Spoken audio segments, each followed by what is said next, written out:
If you need to get up, walk around, something like that, do it. But don't fall asleep. Very true.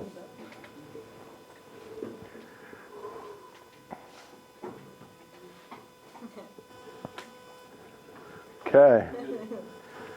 Sweet. Welcome, everybody. My name is Adam Park. I am one of the mental health counselors here at USDC. Preston is one of them. He's helping us today. We have Eric Freeman. We have an intern of Hillary that's here, and we have Molly Davis. So we have 4 of us here overall to cover all of USDC. What I'm going to teach you about today is called the love languages. Anybody ever heard of the love languages? Okay. Anybody ever actually take the love language quiz? Okay. We're going to do it again here in a minute. It's not that it's going to change anything that you probably already learned already, but we're going to do it together because I'm going to show you how to apply it. Now, before we jump into this, a little bit about myself. I started here 23 years ago in your same position. Direct care staff. I went back to school. I got my bachelor's degree in biology with an emphasis on pre-medicine. I continued, got my master's degree in clinical mental health counseling with an emphasis on substance abuse and addiction. I do this here during the day, and I do private practice at night, and I absolutely love what I do. Okay. I'll be here today, and I'll be here on Friday, and I'll teach you about skill builders. The things that I teach you, I consider to be some of the most important things that I could share with you. The reason for this is that the things that I'm going to teach you are going to apply not just here at USDC, but they're going to apply everywhere in your life. See, I do this, and I'm going to be honest with you, I have an agenda with this. I know that if I can teach you something here today that you apply in your life at home, that means your home life improves. Okay? That means that when you get here to work at USDC to take care of my friends that live here, you're in a better place and your care will be better for my friends. It's the ripple effect. Okay? I will not teach you something that, number one, I do not apply in my daily life and that I do not believe in and that I haven't researched. Okay? I've seen these things change people's lives. Now, we start with the love languages. It might seem a little bit weird. Why love languages at work? Okay? The love languages is one way to describe connection. John and Judy Gottman refer to them as bids for connection, but that's really what it's about. It's about connection. Now, there's an article on there about belonging. I'm not going to read that nor make you read that with me here today, but I really want you to read this. It is an amazing article. It makes reference to give a perspective of somebody who has direct care staff come in and out of their lives. There's an example in here that it talks about the author coming home and a random stranger being there in place of his wife. And it's like, oh, don't worry, Judy's not here. I'm going to cover for her tonight. We have this process just because of what we are as a care facility that we come in and out of people's lives, and this creates fears that they are afraid that they'll get to know you today, but you'll be gone tomorrow. And so when I teach you about the love languages, I'm teaching you how to connect with them as quickly as possible. Now, several of you had mentioned that you had heard of love languages and or taken the quizzes. What do you remember them to be? What are they? Touch? Gifts? Blurt it out. What you got? Gifts, okay. Words of affirmation, there's 3. Time, and what? Acts of service, yes. Okay. Now, these are not absolutes. These are ways to describe ways that we connect. Most of the time when somebody has gone through and done love languages, they only focus on their top number 1. When we do this, we're going to go through our top 3. Okay? The reason being is that if you stop and you look at a relationship, if you take your top 3 love languages and you're in a relationship where one of those love languages matches, then this relationship is typically one that has a lot of conflict in it. There may be a lot of passion. There may have been a lot of sexual attraction in a situation like this, but there's a lot of conflict. And these relationships can run anywhere from about 3 months to 3 years or so, approximately. Then you have a situation here where you have 2 out of your top 3 love languages that match. You have a lot more in common with your partner, a lot more solid base that's involved here. And these relationships have a tendency to last anywhere from 15 to 25 plus years.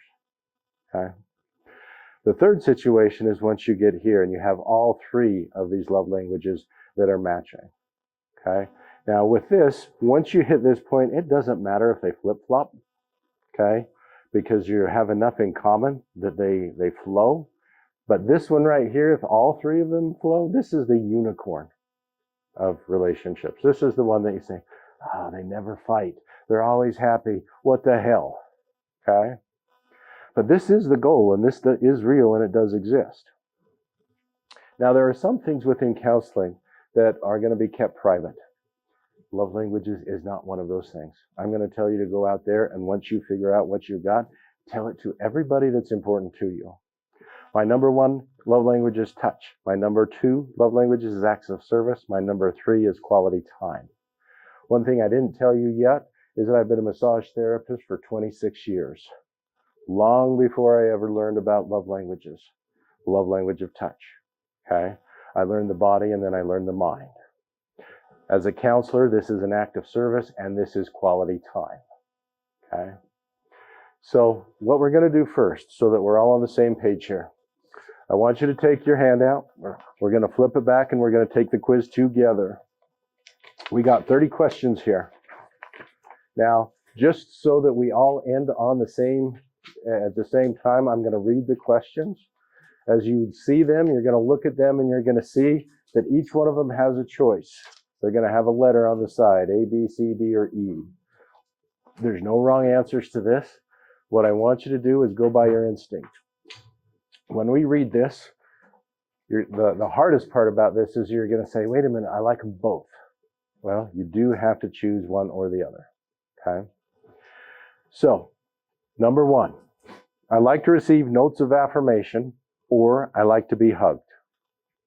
And you see over on the side A or E, circle A or E. Number 2, I like to spend one-on-one time with a person who is special to me, or I feel loved when someone gives practical help to me. 3, I like it when people give me gifts, or I like leisurely visits with friends and loved ones.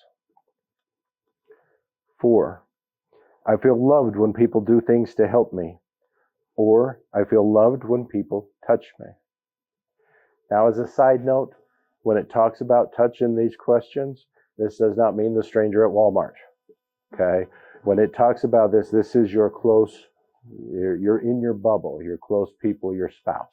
Okay?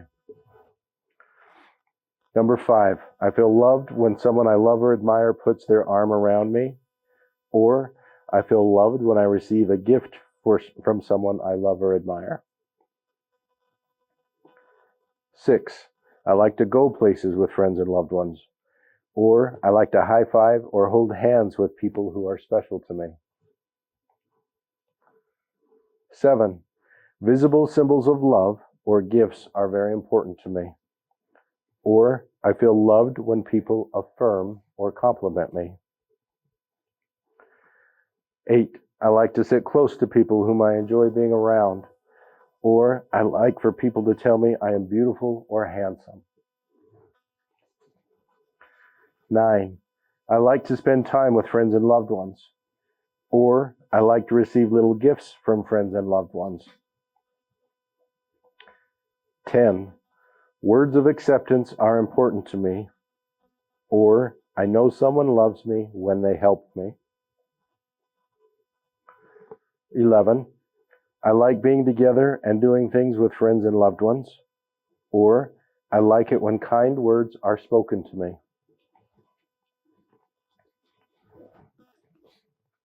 12, what someone does affects me more than what they say, or hugs make me feel connected and valued. 13, I value praise and try to avoid criticism. Or several small gifts mean more to me than one large gift. 14. I feel close to someone when we are talking or doing something together. Or I feel closer to friends and loved ones when they touch me often. 15. I like for people to compliment my achievements. Or I know people love me when they do things for me that they don't enjoy doing. 16. I like to be touched as friends and loved ones walk by. Or I like it when people listen to me and show genuine interest in what I am saying. 17. I feel loved when friends and loved ones help me with jobs or projects. Or I really enjoy receiving gifts from friends and loved ones. 18. I like for people to compliment my appearance. Or I feel loved when people take time to understand my feelings. 19. I feel secure when a special person is touching me. Or acts of service make me feel loved. 20. I appreciate the many things that special people do for me. Or I like receiving gifts that special people make for me. 21. I really enjoy the feeling I get when someone gives me undivided attention. Or I really enjoy the feeling I get when someone helps me make decisions. 22. I feel loved when a person celebrates my birthday with a gift. Or I feel loved when a person celebrates my birthday with meaningful words. 23. I know a person is thinking of me when they give me a gift. Or I feel loved when a person helps with my chores. 24. I appreciate it when someone listens patiently and doesn't interrupt me. Or I appreciate it when someone remembers special days with a gift.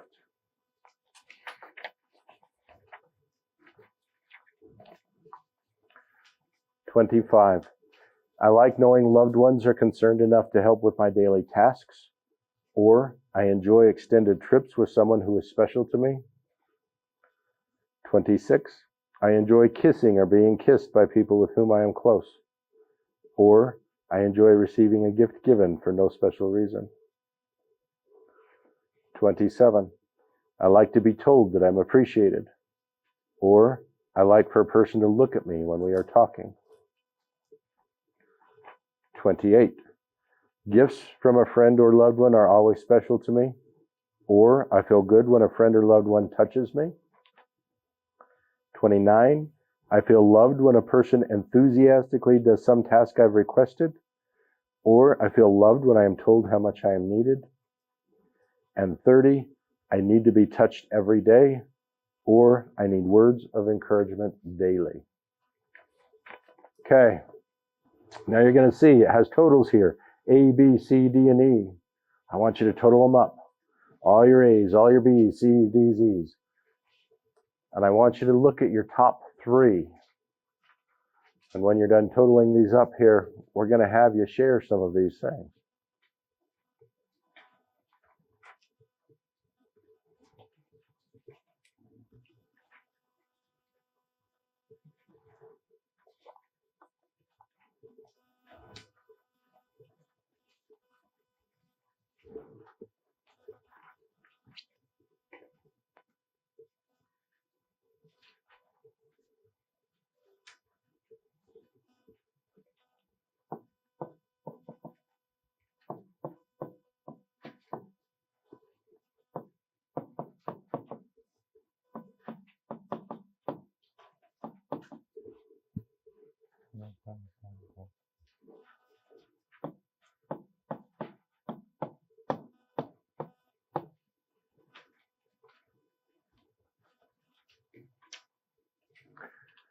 So I've done this probably hundreds of times at this point.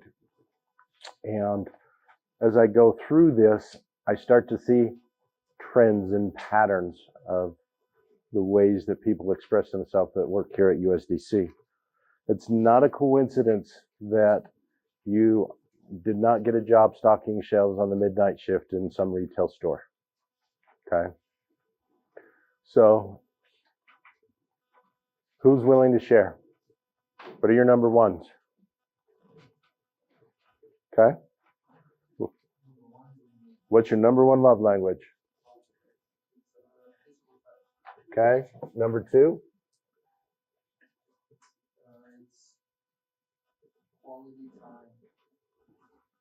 Okay. And? Okay.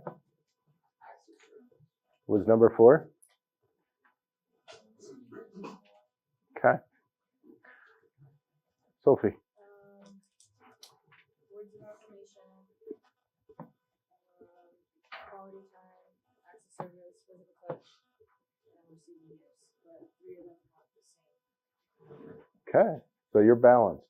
You might get where you have some that are balanced. That just means that you express it and you receive it really, really well. Okay, Sarah? Okay.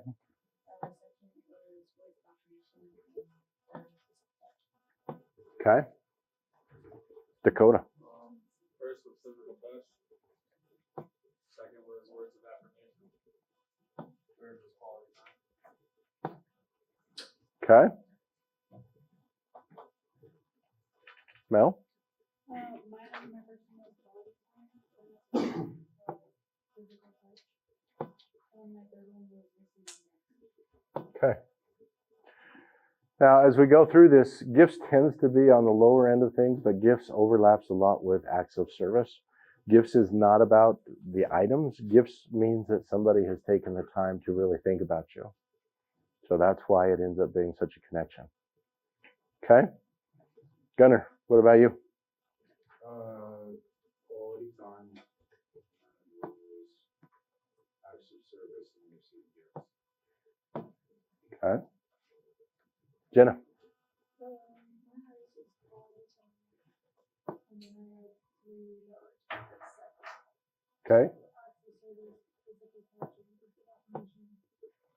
And quality time, I guess. Not quality time, those would be three of them. Okay.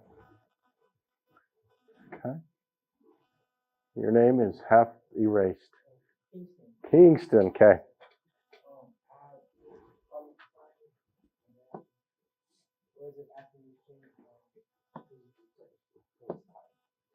Okay. Brady? I got quality time for number one. Number two was physical touch. And number three was words of affirmation.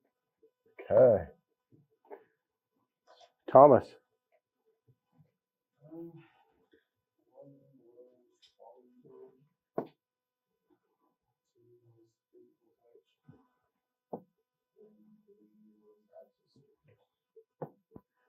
Okay. So you start to see the trends. The two that I see the most in our training groups end up being acts of service and time. What we do is quality time. You're working with people. Okay. We have, in this group, we have a high words of affirmation. Acts is still there, touch is there as well. When we're caring for somebody, interacting, we may be helping with hygiene, bathing, doing these different things. That is touch. So these are ways that we identify first how we express love, but then it's also how we receive it. Okay.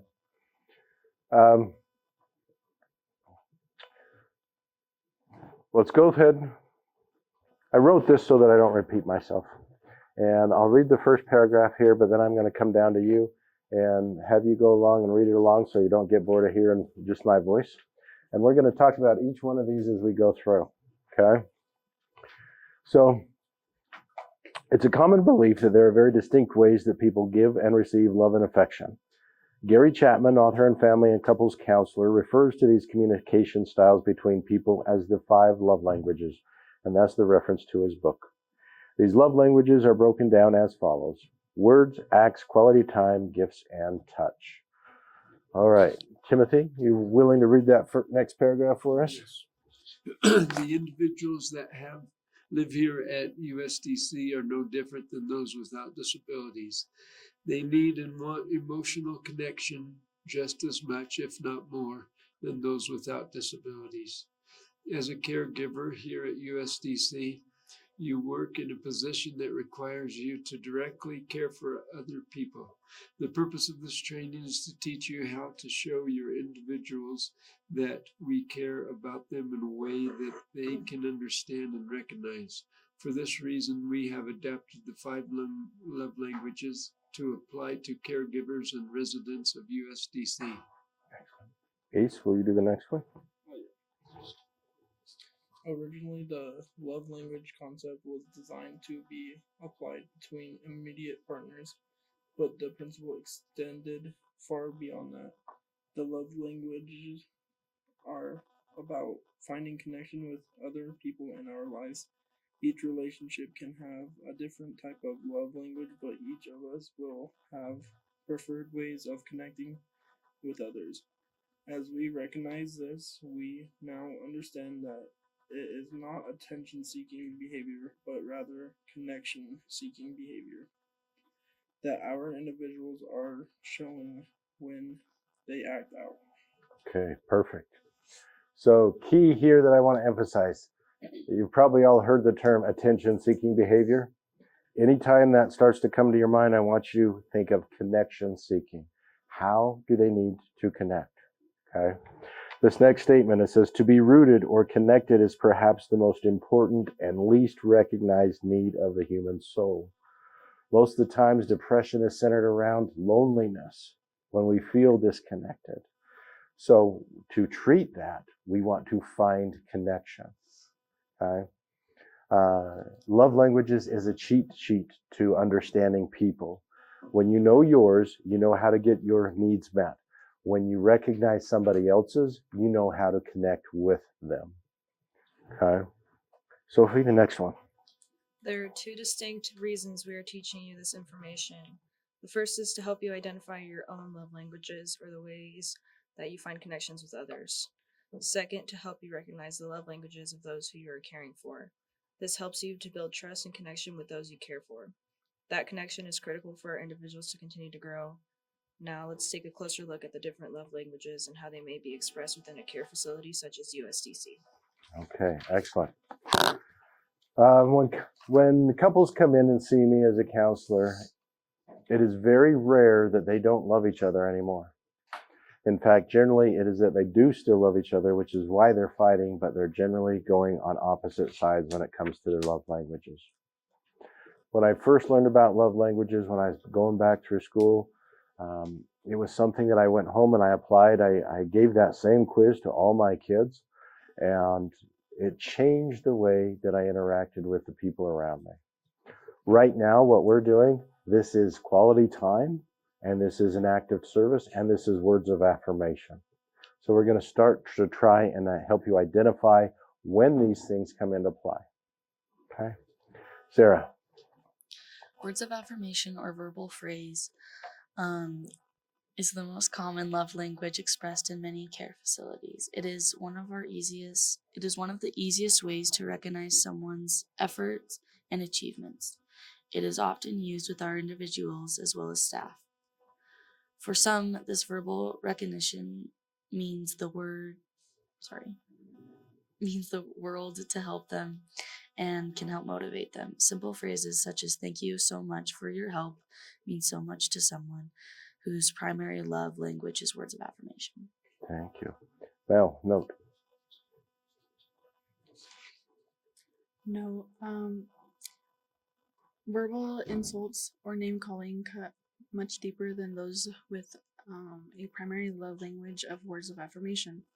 This is one reason why when clients lash out at their roommates or staff with aggressive language, one person might think it is not a big deal, but to the other, it can really hurt or anger them. Also, avoid ever saying "I don't care" in any form. The words "I don't care" are 3 of the most destructive words, instantly destroying trust. Okay. But I want to take you on a flashback. I want you to go back to elementary school. You're on the playground. You're out by the big toy, swinging on the bars. Sticks and stones may break my bones, but words will never hurt me. It was the biggest lie you were ever told. Okay? I would be willing to bet that many of you have had some type of physical injury at this point in your life. I'm hoping that that has healed if that's the case. I can also guarantee that almost every one of you can remember what that bully said to you in elementary school, junior high, or high school to this day. Your words matter. Now, I'm going to share a couple of situations here with you. There's a friend of mine that is here at USDC, has a very high love language of quality time. This individual had a situation where a new staff came in and the staff was trying to bond with this individual. I do believe that this was the case. And as I tell you this story, the staff is one, when it comes to language and or swearing, there's no judgment that's there. It's the context of when it comes into play that makes the difference. Okay? So in this scenario, we have an individual who does have autistic traits and a very high words of affirmation, love language. The staff is sitting on the couch. The individual walks out of their room. The staff jokingly, and I do believe this was jokingly because of the way that they interacted, they say, "Ha ha, F you." And they do this in a teasing manner. They were trying to joke and tease and bond with the individual. The individual on this other side hears the staff say this, and they use the word, the F word, which often is used with a negative connotation or an angry connotation. So they see the staff say this, but they're smiling. Now, what are some of the traits of autism? They struggle with social cues.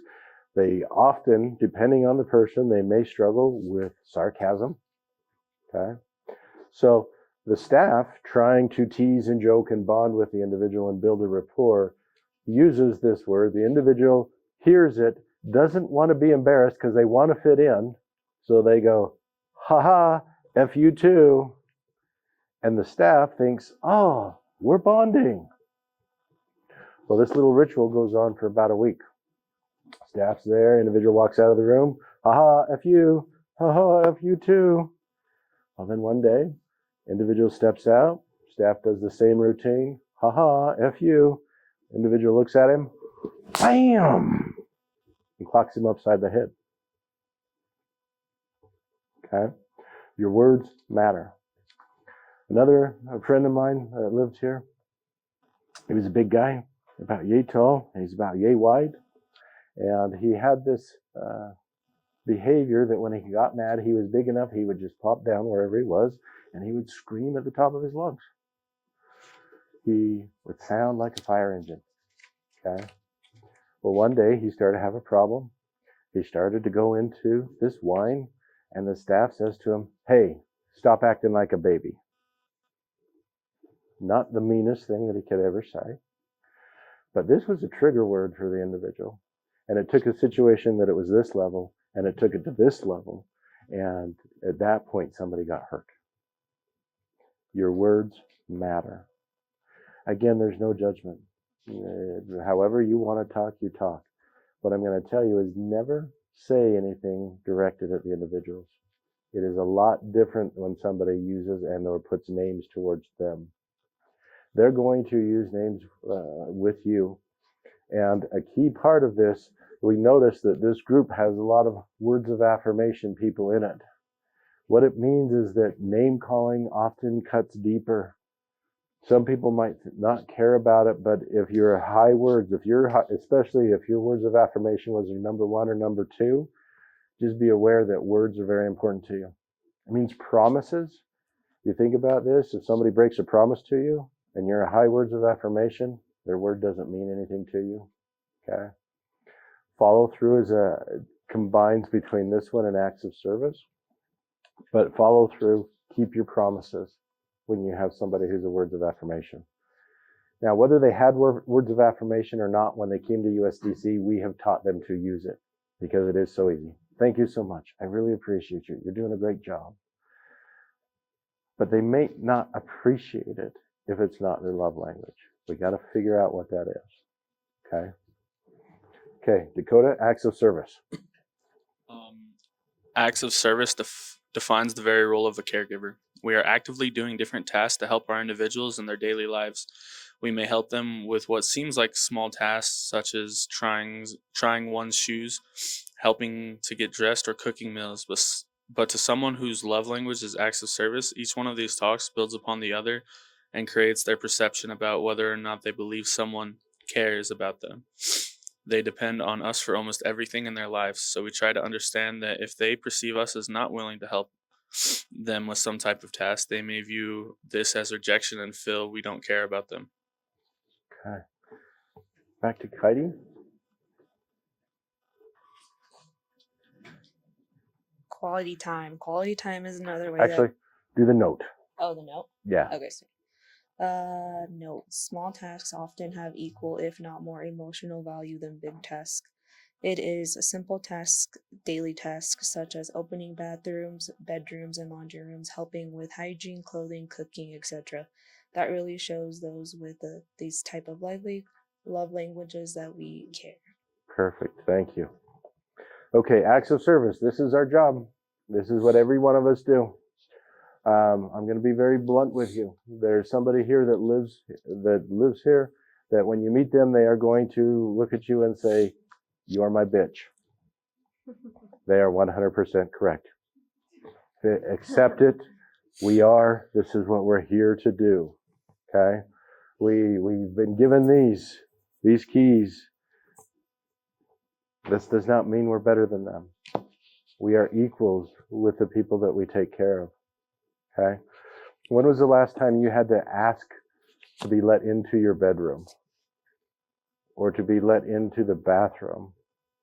When was the last time you had to ask for somebody to get you a glass of water? There are some areas that are locked down, and so this can be the case. So be kind, be gentle. Acts of service is the number one love language that parents show to their kids. Okay? This is why parents get so upset when kids don't clean their room and they don't do their chores and they leave their clothes on the floor, because those clothes and that room and that food in the fridge and that roof over their head because they paid rent and they paid the mortgage was all an act of service. Okay? Acts of service, they're the ones that say actions speak louder than words. A couple examples of this. You take a scenario, and this is over the last several years has become a very common scenario, but a parent comes home, the child was supposed to do a chore, the chore's not done, the parent goes in, finds the kid playing video games.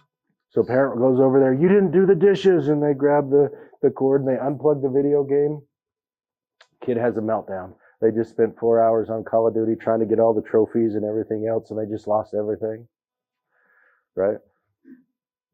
Kid goes in because the parent makes him go in. They do the dishes. The parent gets the dishes done, but now the kid's mad and the parent's mad, and it damages the relationship. So the way that I applied this, when I went through and I first had this quiz many, many years ago, I took it home and I gave it to my wife and my kids. I learned what their love languages were. And then when it happened and it came home, remember, I'm a high acts of service. That's my number 2. With an acts of service person, typically when they come home, they cannot relax until the list is done. They have a list of things to be done. And so when they come home and they see dishes aren't done and whatnot, it adds more pressure because they can't stop the day. They can't complete the day until it's done. Okay? So I learned, and I came home when the dishes weren't done. I'd go, my son's playing his video games. I sit down by my son. He's playing his games. I'm like, "How's it going?" He's like, "Good." And I'm like, "You remember my love language?" Acts of service. And did you forget anything? "Oh, the dishes. Sorry, Dad. I'll do that after this round." Now, I had to learn. In my day, I could pause the game. Okay? Games today do not pause. So I had to learn to ask the next question, which is, when does this round end? And then he would say, oh, it's going to take 10 minutes. And I'd say, okay. And in my head, I would double it, and I'd give 20 minutes, because that 10 minutes on a round is like the last 2 minutes on the Super Bowl. Okay. The last 2 minutes of the basketball game. But what I found is that my kids weren't doing things to define me and weren't doing things because they didn't care about me. They were teenagers. And when I identified what I needed, and I would say, hey, I need your help with this, he was more than willing to help, and he would go and he would do the dishes, and there was no more fighting. So recognizing your love language first helps you express what you need. Okay? Okay. Quality time. Gunnar. Quality time is another way that we show our individuals that we care and that they are important to us. This is expressed when we take them on trips, walks, or simply take the time to talk to them. This is often looked at as more one-on-one time, but it can also be done in small groups. Those with quality time as a love language may not really care what activity is going on, but rather their focus is on spending time connecting with the person. Okay, Jenna, note. Individuals that have quality time as a love language will often seek that one-on-one time with staff. This may not always be possible to do away from other roommates, but this need can be fulfilled by taking the time to have real conversation with them, validating their feelings and truly listening to them. Do not multitask. Multitasking is often viewed as a rejection because your focus is somewhere else and not with them. Cell phones are one of the biggest walls to overcome in this area. The reason for this is that if you are trying to talk to someone and they are looking at their phone or checking social media, then it is not quality time and it shows a lack of interest in the person. It screams, I don't care, by your actions to someone with a quality time love language. Okay, this group has very high quality time love languages. So this thing right here, we have more information at our fingertips than any generation ever before us. We are more disconnected from each other than any generation before us. This thing is not a real connection. That's what COVID taught us. We may have had Skype and all these things, but depression and anxiety skyrocketed. This is the face-to-face interaction that's here. This is quality time. For those of you that have your high quality time, think about when you're sitting there watching Netflix or Amazon with your significant other and they pull out their phone and you're watching the movie and they're going like this, scrolling on their phone through social media. How does it make you feel? And you're like, what the hell? You're not even here. What's the point? You're not watching the movie. You're somewhere else. Quality time is a big one here at USDC. You're going to see that the individuals, they know your schedule. They know your days off. They're going to know all these things about you. And they're going to look forward to spending time with you. And they're going to find their favorites and the ones that they feel safe with and connected to. And they're going to want to spend time with you. And I'm going to say spend time and have fun and laugh with them. The thing about trauma is that trauma often happens in times of our lives that we're learning how to be safe in play. One of the biggest ways that you can overcome trauma is to learn how to play again. So I'm going to tell you, have fun and play with them. Do things with them. Okay? Let's see, anything else with quality time? Quality time, doesn't matter what you're doing. It's that you're there. It's being present. You can be present in the room and be doing separate things and still enjoy that. You see that a lot with couples. One might be mowing the lawn, one might be working in the garden, but they're still there together. Quality time is a common one. Okay, gifts. Where are we at? Kingston. Gifts within a care facility can be limited due to the fact that most facilities will have rules about gift giving and receiving. You will see this expressed in our individuals when you see how excited or even how obsessed they become about receiving a package from a family member or friend. Please realize that this is a way that they receive validation that their friends and family members love them. When appropriate, an individual may color you a picture or make something simple that they want to give to you. This is a way that they are expressing their love language of gift giving. Okay, so right before this class, they took you on the tour. You remember seeing the Rose Building. The Rose Building where all male comes into USDC. And the way that you're going to see this is an individual is going to be on the phone and they're going to say, "Oh, yeah, Mom, you're going to send me a package for my birthday? Thank you, I love you so much." And they're going to hang up the phone and they go, "Ace, will you take me to the Rose Building to get my package?" And they're going to say, "Sophie, will you take me to get my package?" And they're going to say, "Sarah, can we check the dock again? Because my package should be here. My mom said she's going to send me a package." And they're going to do this from the moment they hang up the phone until they actually receive their package. And they have no idea of the time that goes between that if mom actually had mailed the package, that you've got 3 to 5 days before as it goes through the mail, and then you've got another 1 to 2 days as mail gets sorted before it goes out. So the reason I tell you this is the way that they feel connected to their family. Many of them don't have close family. So they may have a phone call once or twice a week. They may have somebody that lives out of state even, or at opposite ends of the state. So that gift is everything to them. And so when they ask you 1,000 times, well, probably not 1,000, but they will ask you probably 100 times a shift. When they ask you that, can you still be kind to them? When they ask you at 9 o'clock at night, when you know mail has definitely not come today, and you know there's nothing on the docks, and they ask you again, "Will you take me to check for my package?" Can you be kind? Can you remember that this is how they know they're loved? Don't take offense at it. It is not that they don't trust you. It is not that they don't believe you, that the mail's not there. It is that they want this connection with their family so badly. So please be kind in this area. Okay? Touch. Brady.